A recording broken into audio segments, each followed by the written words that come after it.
Hello group 2 aspirants. ఇప్పుడు ఈ వీడియోలో మనం చాలా మంది స్టూడెంట్స్ కామెంట్ సెక్షన్లో డౌట్స్ అడిగారు, చాలా మంది పర్సనల్గా కూడా అడిగారు. ఆ డౌట్స్ క్లారిఫికేషన్ గురించి ఈ వీడియోలో మనం డిస్కస్ చేద్దాం. అయితే మొదటగా వచ్చేసి ఏబిపిఎస్సి గ్రూప్ 2 ఎగ్జామ్ వాయిదా పడింది. ఎగ్జామ్ పెడితే ఎప్పుడు పెడతారో, అసలు అవుతుందా లేదా అనే సందేహాలు కూడా చాలా మందికి ఉన్నాయి. దీని గురించి లాస్ట్లో డిస్కస్ చేద్దాం. అయితే చూడండి, సెకండ్ డౌట్ వచ్చేసి గ్రూప్ 2 మెయిన్స్ కి స్కోరింగ్ సబ్జెక్ట్ ఏది? చాలా మంది స్టూడెంట్స్ స్కోరింగ్ సబ్జెక్ట్ ఏదైతే బెటర్ అని అడుగుతున్నారు. ఒకటి ప్రిలిమ్స్ కి అయితే మాత్రం స్కోరింగ్ సబ్జెక్ట్ అనే కాన్సెప్ట్ మనకు యూజ్ అవుతుంది. ఎందుకంటే ఒక సబ్జెక్ట్ లో గట్టిగా మార్కులు తెచ్చుకొని మిగతావన్నీ యావరేజ్ తెచ్చుకున్నా క్వాలిఫై అయిపోతాం. కానీ ఇప్పుడు మనం రాసింది గ్రూప్ 2 మెయిన్స్, జాబ్ డిసైడింగ్ ఇది కనుక ఒకటే కాదు 4 సబ్జెక్టులో కూడా ఎక్కువ మార్కులు వస్తేనే మనకు జాబ్ వస్తుంది. ఇది క్వాలిఫై అవ్వడానికి ఏం లేదు. అయితే వస్తే జాబ్ వస్తుంది, లేదంటే జాబ్ రాదు, అంతే. కనుక మనం ఒక సబ్జెక్టే స్కోరింగ్ అని కాదు, 4 సబ్జెక్టులు, మనకి 4 దిక్కులుగా 4 సబ్జెక్టులు కూడా పెర్ఫెక్ట్గా నేర్చుకొని ఫుల్గా ప్రాక్టీస్ చేసి ప్రతి దాంట్లో కూడా స్కోర్ చేస్తేనే మనకి మెయిన్స్ మనం క్లియర్ చేయడానికి సాధ్యమవుతుంది. అయితే ఒక సబ్జెక్ట్ మీద మనకి ఎక్కువ మార్క్స్ వస్తాయని చెప్పి దాని మీద టైం అంతా కేటాయించడం వల్ల ఏమవుతుందంటే మనం ఆల్రెడీ గ్రూప్ 2 ప్రిలిమ్స్లో నష్టపోయాం. ఇండియన్ సోషియాలజీ ఏం జరిగిందో అందరికీ తెలుసు. సోషియాలజీ స్కోరింగ్ అని అందరూ కూడా అదే చదవడం, చాలా వరకు టైం దానికే కేటాయించాం. లాస్ట్లో ఎగ్జామ్లో రిజల్ట్ ఏమైంది అనేది అందరికీ తెలుసు.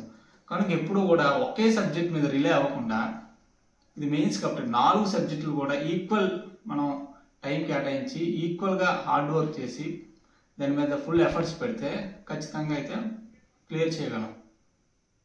మనకి ఆల్రెడీ చెప్పాను, ఆర్టికల్ 14 చట్టం ముందర అందరూ సమానమే.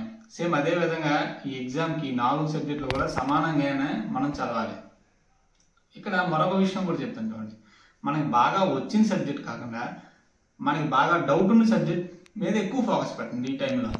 ఇప్పుడు ఒక 50 days మనకి ఏ సబ్జెక్ట్ అయితే డౌట్ ఉంటుందో దాని మీద ఎక్కువ ఫోకస్ పెట్టండి. 3 hours 4 hours చదవండి, వచ్చిన సబ్జెక్ట్ 1 hour చదవండి. కనుక ఈ విధంగా మనం 4 సబ్జెక్టులు కూడా బ్యాలెన్స్ చేసుకోవాలి. అది ఓకే. రెండో క్వశ్చన్ చూడండి, ఏబీ హిస్టరీ ఎంత చదివినా గుర్తున్నట్లేదు.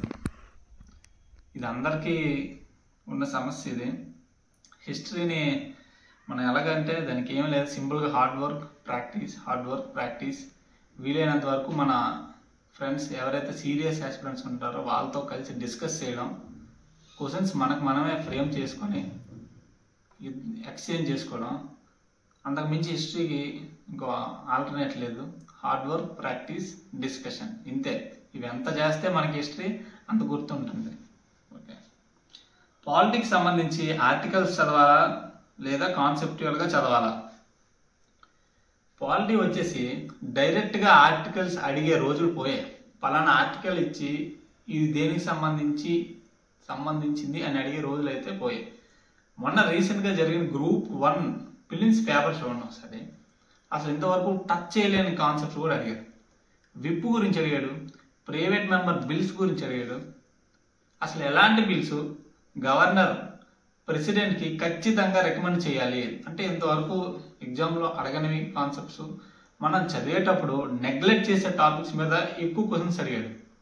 కనుక పాలిటీ మీద ఫుల్ కాన్సెప్చువల్గా క్లారిటీ వచ్చేస్తే ఆటోమేటిక్గా ఆర్టికల్స్ అనేవి కవర్ అయిపోతుంటాయి, అందులో ప్రాబ్లం లేదు.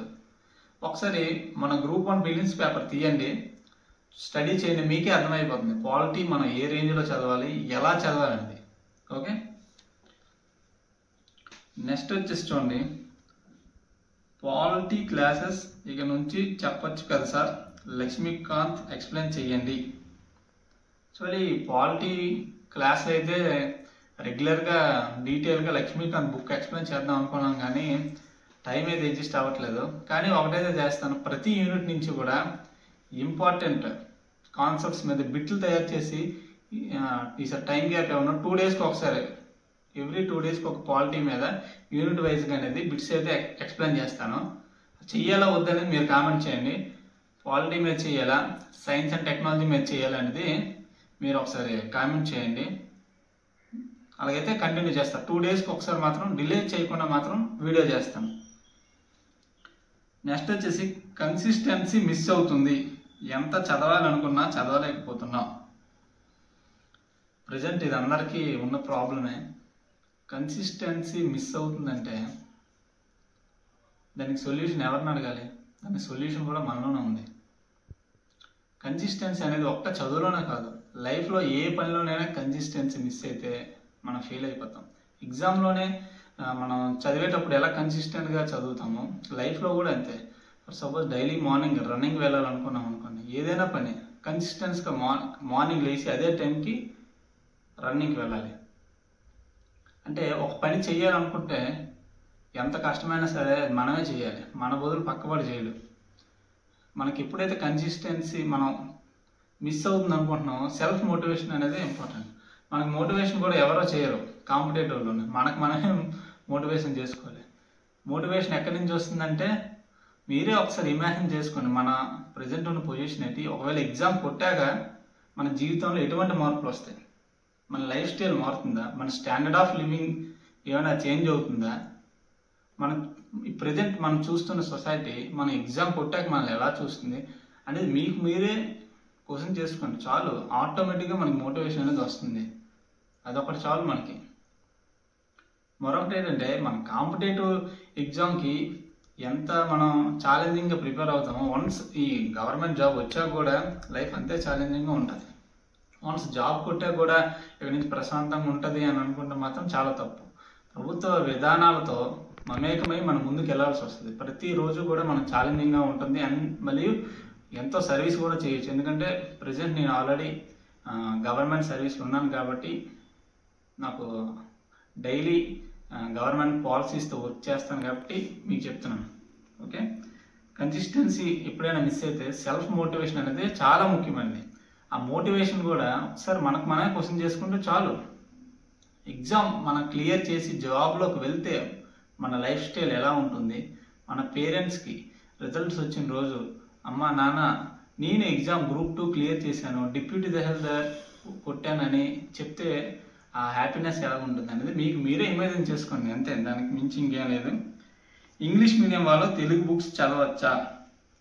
ఒకటి, మనం ఏ మీడియం చదివినా మనకు అర్థమవుతుందా లేదా, మనం చదివింది అవుట్పుట్ అది మార్కులుగా కన్వర్ట్ అవుతుందా లేదా అనేది ఇక్కడ ఇంపార్టెంట్. ఏ మీడియం చదివామని కాదు, మనం ఎంతవరకు అర్థమవుతుంది, దాన్ని ఎలా మార్క్స్గా కన్వర్ట్ చేసామనేది ఇంపార్టెంట్. హాయ్ సార్, మీరు టెస్ట్ సిరీస్ ఏమైనా ఫాలో అవుతున్నారా? ప్రజెంట్ అయితే టెస్ట్ సిరీస్ ఫాలో అవ్వట్లేదండి. ఎందుకంటే సిలబస్ అంతా ఒక్కసారైనా కంప్లీట్ చేశాక మాత్రం ఖచ్చితంగా ఏదో ఒక టెస్ట్ సిరీస్ అయితే తీసుకుంటున్నాను. ఖచ్చితంగా మీకు ఇన్ఫార్మ్ అయితే చేస్తాను. ఫస్ట్ సిలబస్ అనేది కంప్లీట్ చేస్తే ఒక కాన్ఫిడెన్స్ వస్తుంది. అందుకు మీరు ఆల్రెడీ జాబ్ చేస్తున్నారా? అవునండి, ఆల్రెడీ అయితే జాబ్ చేస్తాను. 2018 notification APPSC group 3 panchayat secretary చేస్తున్నాను. ఇప్పుడు గ్రూప్ 2 ప్రిపేర్ అవుతున్నాను. ఓకే, టైం టేబుల్ గురించి చెప్పండి. టైం టేబుల్ గురించి ఆల్రెడీ ఒక వీడియో చేశానండి, డిస్క్రిప్షన్లో పెడతాను చూడండి. అయితే ఇప్పుడు మనం మొదట్లో డిస్కస్ చేసుకున్నాం ఏపీపీఎస్సి గ్రూప్ 2 ఎగ్జామ్ ఎప్పుడు ఉండొచ్చని, దీని మీద కూడా వీడియో చేస్తున్నాం. అయితే ప్రజెంట్ ఏపీపీఎస్సి చైర్మన్ అనేవారు లేరు. వన్స్ చైర్మన్ అపాయింట్ అయ్యాక మనకి డేట్ మీద అనేది ఒక క్లారిటీ వస్తుంది. ఎగ్జామ్ అయితే మాత్రం పుకార్లు ఇప్పుడు వస్తున్నాయి, ఎగ్జామ్ క్యాన్సిల్ అవుతుంది, అవన్నీ కూడా పుకార్లు. వాటి గురించి ఎంత డిస్కషన్ చేస్తే మనకు అంత టైం వేస్ట్, మన జీవితంలో అంత వెనక్కి వెళ్ళిపోతున్నట్టు. వాటి గురించి అయితే డిస్కషన్ ఎక్కడ పెట్టద్దు. ఎగ్జామ్ అయితే పక్కాగా నవంబర్లో కానీ డిసెంబర్లో కూడా అయిపోతుంది. మొన్న కూడా వీడియోలో కూడా అదే చెప్పాను. మీరే నవంబర్లో ఒక డేట్ ఫిక్స్ అయిపోయి ప్రిపరేషన్ స్టార్ట్ చేయండి, ఒక టార్గెట్ పెట్టుకొని చదవండి. ఎగ్జామ్ అయితే క్యాన్సిల్ అయ్యే పరిస్థితి లేదు. పెట్టడం 2 వీక్స్ లేదా 1 మంత్ లేట్ అవ్వచ్చు, కానీ ఎగ్జామ్ అయితే పక్కాగా అవుతుంది. ప్రజెంట్ ఏపీపీఎస్సి చైర్మన్ వచ్చాక మీటింగ్ అయ్యాక ఒక డేట్ అనేది ఫిక్స్ చేస్తారు. కనుక అలాంటి సందేహాలు పడకండి. 2018 నోటిఫికేషన్ ఏపీపీఎస్సి గ్రూప్ 1 మీద హైకోర్టు అయితే అప్పుడు తీర్పు ఇచ్చింది, మళ్ళీ ఎగ్జామ్ పెట్టమని. దాని గురించి ఇప్పుడు డిస్కషన్ అవుతుంది. కానీ గ్రూప్ 2 మీద మాత్రం అటువంటి డిస్కషన్ కూడా లేదు. మీరు ధైర్యంగా ప్రిపరేషన్ కంటిన్యూ చేయొచ్చు. దాని గురించి ఎంత డిస్కస్ చేస్తే అంత టైం వేస్ట్, అంత వెనక్కి వెళ్ళిపోతాం కూడా మనం. ఏపీపీఎస్సి గ్రూప్ 1 2018 నోటిఫికేషన్లో చాలా మిస్టేక్స్ జరిగాయని హైకోర్టు రీ ఎగ్జామ్ పెట్టమంది. దానివల్ల స్టూడెంట్స్ ఎంత బాధపడుతున్నారు ఏంటనేది తర్వాత డిస్కస్ చేద్దాం. ఎందుకంటే నేను కూడా అప్పుడు మెయిన్స్ రాశాను, గ్రూప్ 1 మెయిన్స్ 2 సార్లు రాశాను. నేను 2018 నోటిఫికేషన్ ఒకసారి, 2022 నోటిఫికేషన్ ఒకసారి. మెయిన్స్ బాగానే అటెంప్ట్ చేసినప్పటికి కూడా ఇంటర్వ్యూకి సెలెక్ట్ అవ్వలేదు. ఆ జర్నీ ఏంటనేది ఒక వీడియోలో చేద్దాం. అది ఈ రోజుకైతే ఈ డౌట్స్ మనం క్లారిఫై చేసుకున్నాం. నెక్స్ట్ వీడియోలో మళ్ళీ ఇంకా ఏమైనా కామెంట్ సెక్షన్లో డౌట్స్ అడిగితే దాని గురించి ఒక వీడియో చేద్దాం. ఛానల్ మాత్రం సబ్స్క్రైబ్ చేయడం, లైక్ చేయడం మర్చిపోకండి. ముఖ్యంగా సబ్స్క్రైబ్ చేయండి. Thank you.